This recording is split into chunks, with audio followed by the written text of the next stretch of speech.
F7 সিরিজের চীনের তৈরি আরও একটা যুদ্ধবিমান প্রশিক্ষণের সময় বাংলাদেশে বিধ্বস্ত হলো। আমি অমৃত মলঙ্গি দাঁড়িয়ে রয়েছি উত্তরার মাইলস্টোন কলেজের ঠিক সামনে, যেখানে দুপুর 1টার পরে F7 BGI মডেলের বিমানটি বিধ্বস্ত হয়েছে।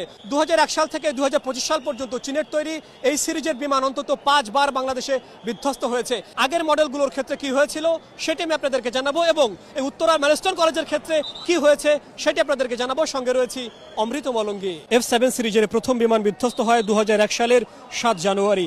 একটি FT-7B প্রশিক্ষণ মডেল বিমান ঢাকার জিয়া আন্তর্জাতিক বিমানবন্দর থেকে ওড়ার পরপরই ইঞ্জিনে আগুন ধরে যায়। স্কোয়াড্রন লিডার মহসিন তখন নিহত হন এবং কো পাইলট গুরুতর আহত হন। এরপরের ঘটনাটি 2008 সালের 8 এপ্রিল। টাঙ্গাইলের ঘাটাইলে অনুশীলনের সময় একটি F7 BG বিমান নিয়ন্ত্রণ হারিয়ে পড়ে যায়। Squadron leader Morshed Hasan eject করলেও প্রাণ হারান। পরের ঘটনাটি 2015 সালের 29 জানুয়ারি।